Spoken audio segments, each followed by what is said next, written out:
My name is Camille Abrahams. I wear a lot of hats, but today I'm wearing two hats. One, which is the Program Administrator for Animation at the University of Trinidad and Tobago, and the founder of Anime Carib Festival, which is a long-running festival focused on animation and digital media in Trinidad and Tobago.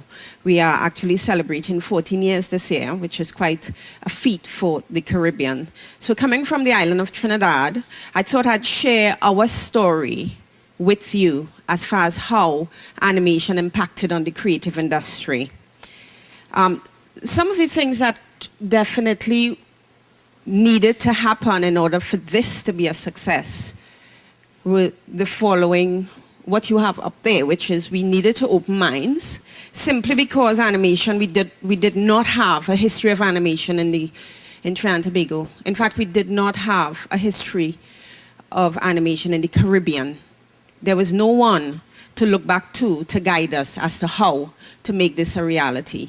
So we had to open minds to this sort of new technology, which also in turn meant opening minds to digital society, digital economy, digital experience. It was really a sort of opening of the way for not just people, not just students, but also for government, state, businesses to start to look at animation as a lucrative area of study. We had to intervene, and with that I mean to actually create opportunities to be proactive about investing in the industry. And that is where the government came into place. I think you mentioned that. That was very, very important. Again, because we did not have that kind of backing to start with. We had to create platforms, which is where, for instance, things like grant funding, setting up of incubators, all these things needed to happen for us to make animation a success. And we had to open the way, and I'll explain this a bit later, open the way for the diaspora. That might be it may sound like the simplest suggestion, but I think it's the most important suggestion I'm saying to you today as a Caribbean, as someone from the Caribbean. So, we are going to look at this using Trinidad and Tobago as a case study. To give you a little background on animation, in Trinidad and Tobago, it was non-existent 15 years ago. Non-existent. No animators. Nobody was doing it. It was not in schools. It was not on people's minds. I came back to Trinidad and Tobago as a qualified animator, and there were several things that I had to do.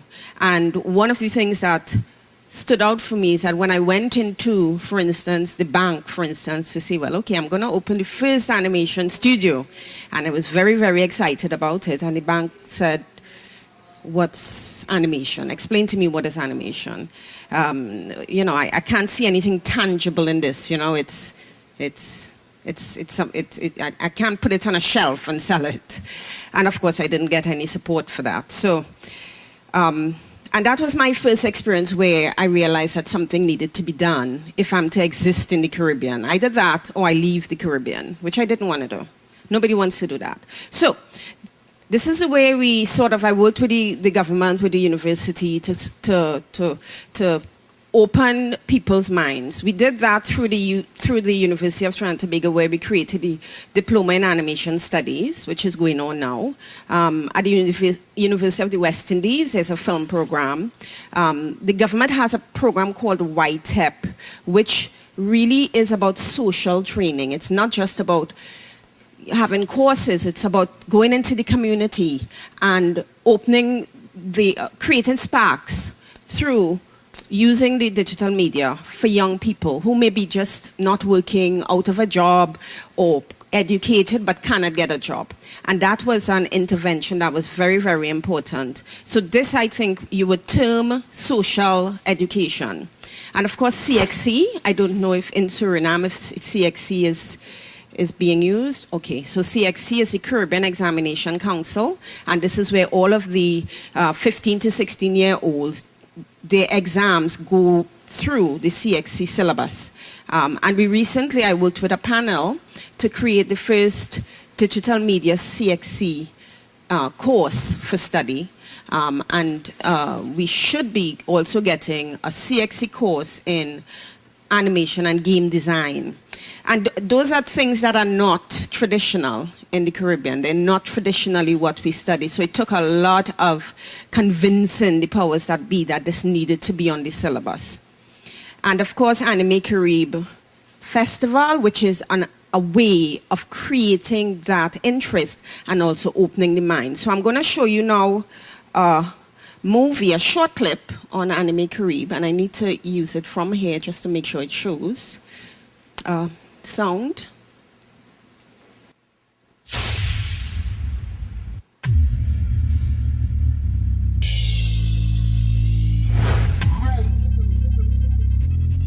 It's difficult to see.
So what that does is obviously create an interest for the young generation, because you expose them to the possibilities, you expose them to the new technology, you expose them to what is happening there, and you open them up to understanding that this is a possibility as far as a career. So that's one way we do it. Now, we also, as I said to you, we intervene to create positive impact. And we are very proactive about this. I mentioned about the Whitehead program that is ongoing.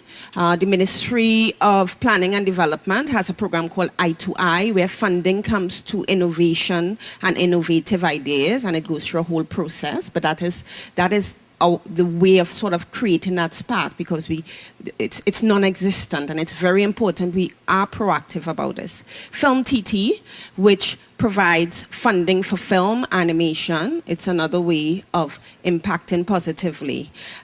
One of the things that I would like to share with you is how the creative sector could also impact not just on a technological level and an education level, but there can also be sort of social impact. So in collaboration with CARICOM, we decided to look at the young offenders in the prisons, young prisons. So these are young men between 14 and 17. As with any country, there are issues with crime, okay? I'm sure, every country, right?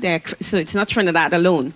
But we were able to look at this situation and see, could we spark some kind of hope for these young guys, because they are going to come out. They are going to come out. And if they come out, the choice is, do I go back into that life? Or if I love something, maybe I wanna get into that. So this is a 5-minute documentary I wanna share with you, with a 1-day course we did at the prisons, Young Offenders Prison in Trinidad. I hope you can see it.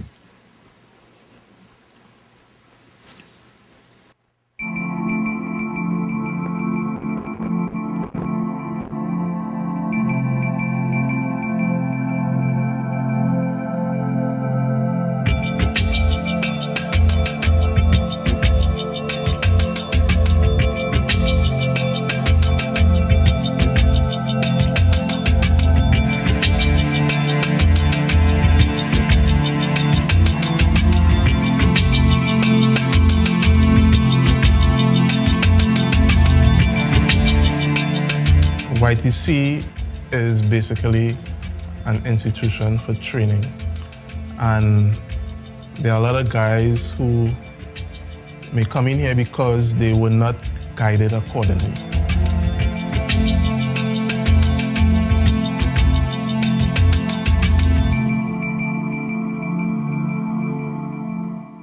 Animation could be a tool for rehabilitation because it's a way where these guys could actually showcase their experiences through animation. Well, my name is Marvin Alexander, and the piece that I did was Journey. For me, well, it was a new experience because all the time I couldn't know how to draw. Because when I was already, I was enjoying things. I come inside there, I really know I could draw anything. And when animation come to me, well, I started to try it out and see something work, and it really work. My name is Prem Battery, and I am the director or producer of Going the Distance for Girls Love.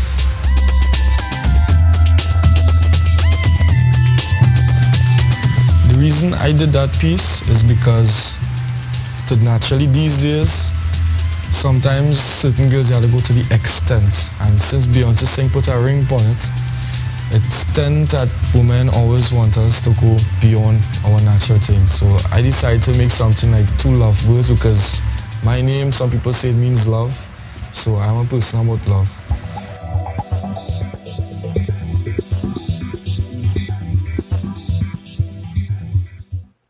Analysis' role in this whole thing. Libraries are not only about books, we're about the total development of people.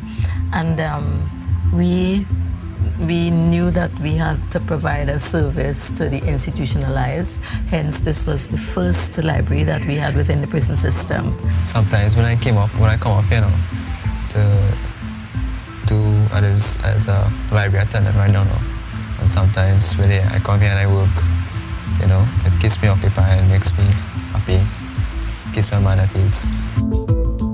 The experience I had doing animation for the first time was kind of challenging because I wasn't able to grasp the ideas at once and to put it down because I'm not really accustomed with drawing with a mouse, and I more prefer pencil or pen. So it was a bit challenging and gathering the ideas, but at the end, I believe the product was, interesting. My name is Akil Mitchell, and the piece that I worked on was Sticky and the Seed. Sticky was saying, "No, I'm back and he said, what are you going to do to get some money?"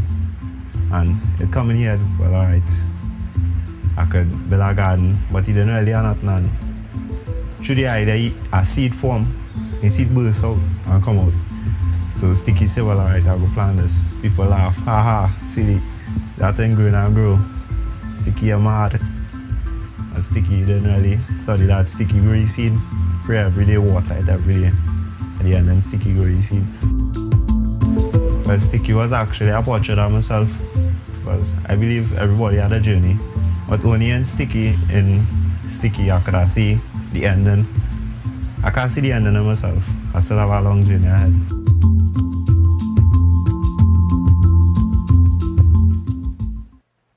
Well, the animation I made was a little boy who was homeless, and he sit on the side of the street, and he didn't know where to go now. And then a beam shine from the clouds, and the light was talking them now. And they went, well, they have a future either here, and let's make everything perfect in life here. And then walking on the street and studying, well, which party you stay and which party you do now. And then after, he started kneel down and pray to the father and ask him for guidance and thing. And the father answered him, and he ended up getting a home with family and thing. I'm very proud of what they did last year and what they are doing now, because last year they did a workshop for basically one day, and the quality, what they produced was very amazing and was very touching to see exactly the type of talent these young men have within them. I have so much ideas to make so much production, and by this animation course coming in, I'm given a chance to express some of my ideas. So it becomes a new page to do something else. If I had a magic wand, when I walk off these gates, I wish for a better life. You know, be able to be successful in life, you know, and make a difference. You know.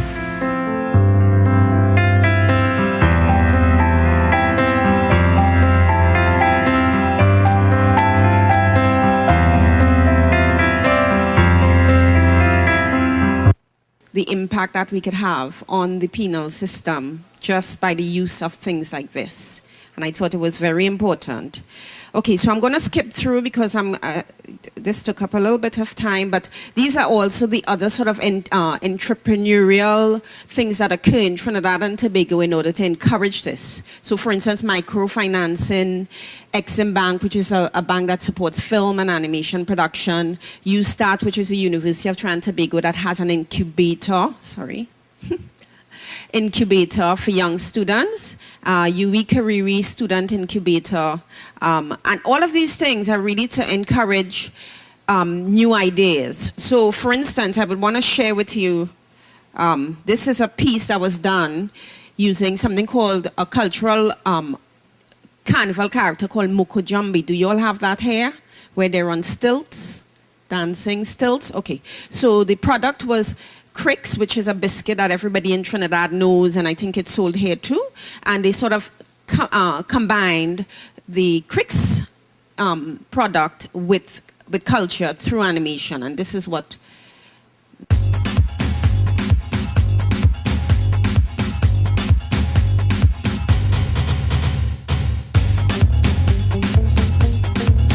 Cricks makes it better.